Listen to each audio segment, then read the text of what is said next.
Folks, Chris here, East Coast Water Quality, addressing another question that we get a ton. Can I run my reverse osmosis unit to my refrigerator? I'm on a slab or I'm on a crawl space. How many different sinks can I get one unit ran to? How much water do they make per day? Some of these are kind of maybe 5 to 6 questions that we typically get with the drinking systems. Do I still need to change the filter on my refrigerator? Well, we're gonna start with, can we run it to your fridge? If you're on a crawl space, unless you have some crazy underneath blocked wall, and even then we pretty much 98% of the time we're gonna always be able to get that to your fridge. No issue whatsoever. We'll come back there and we'll put it underneath. You gotta remember this, the reverse osmosis unit, when you're considering location fees, they do have to run to a drain as they make that water and they put the wastewater down the drain. We have to be able to get to a drain, so they're typically gonna go underneath the kitchen sink. On the crawl space, we'll come from under there, get over to your fridge. If you have cabinetry, you know, that you want to run through there and get to your fridge that way, we have that option, which is what we'll talk about on the slab here in a second. But the fridge filter, do you have to change it on the fridge? You do not. In fact, you want to take that refrigerator filter out. If you want to get ahead of the game before we come in to install, take your fridge filter out, try your water, see if it works. If it does not work, you're going to need what's called a bypass plug. You can get the model number off the door of your fridge. You can go on there and Google that and order that. They'll probably send you the wrong one the first 2 times and you'll probably get the right one on the 3rd time. No, we stopped ordering those for you just for that reason. We used to go above and beyond and try to order those for you, and they would come in wrong. So in fact, especially these newer fridges, I've gone to help customers find them before, and they actually ship them to them for free. So typical cost is $15 to $25. They do usually come with them for free. You want to take that fridge filter out anyway, because it is just a carbon filter. It's not, you know, as you guys, if you're not educated on that part of it, especially in the Virginia territories and a lot of the North Carolina territories, they use what's called chloramines, which are ammonia with chlorine. And so it does the carbon that's in those fridges. It helps take out the chlorine. The ammonia, however, it does not take out, and people don't realize that they've been making an effort and they sit there and they're chugging ammonia every single day through the fridge and did not know. So that's part of our in-home presentations. We a lot of times will educate them on that.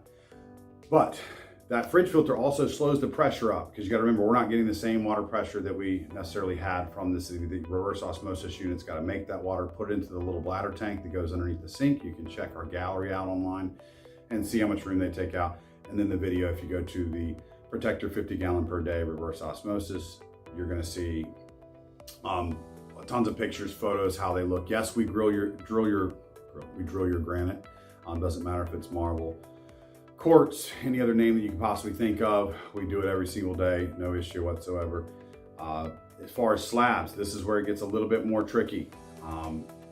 If we don't network with one of your builders, then unfortunately a lot of times they're not pre-run to the fridge. So people will say, hey, I have water already to my fridge. Yes, they splice that off however they chose to do that when they were coming in, but that cold feed is to get from the reverse osmosis. It has to come out of the reverse osmosis and then go straight over. So if they haven't pre-plumbed that and you have an island sink, we're not gonna be able to get that to your refrigerator. If the easiest way to look at it and see if can I get it to my fridge is if your cabinetry runs all the way to your fridge from the sink and there's no gap, no doorway, or, you know, obviously we have a line that's going there, then we'll be able to get it there. We'll be able to pop through the bottoms of the cabinets, typically up to the top of the back of the cabinet so you can't see it.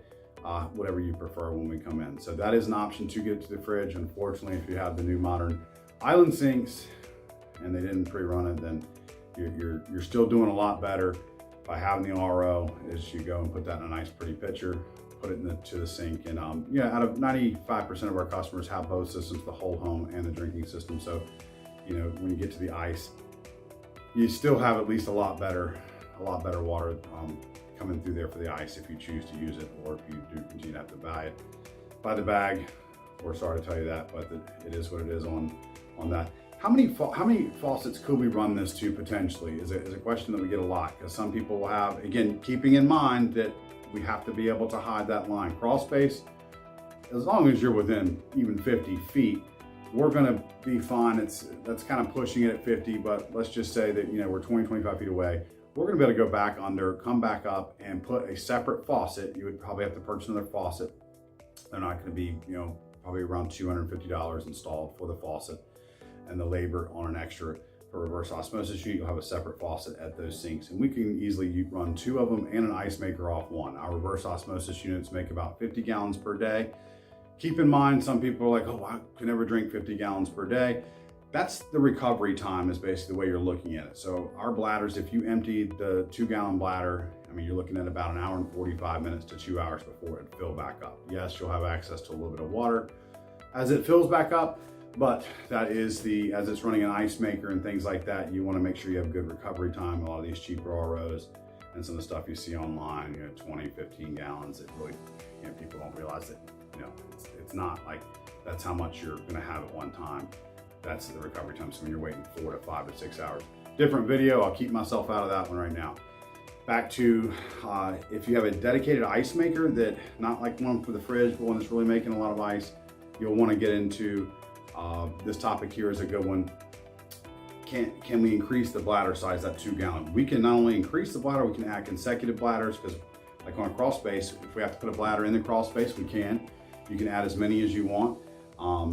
I have one RO that probably has 12 gallons of storage on just one RO. It makes 50 gallons per day and it fills up. We also have a saltwater aquarium, so we'll have a aquarium episode on this too. But yes, these are good for the aquariums.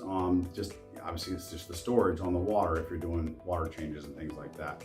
So if it's a dedicated ice maker, we're probably in a situation where we're going to either, depending on the location, sometimes you're just going to have to put a separate RO for that separate sink. Kind of already gone over, we have to be able to run a cold line, we have to be able to drain. But we can drain from the one location that the whole system is at, but we do have to run those lines and hide them to get where we're going to go. I think we're pushing it if we get to maybe 2 locations, a fridge. I then don't want to go do an additional ice maker necessarily unless we really increase the amount of bladders.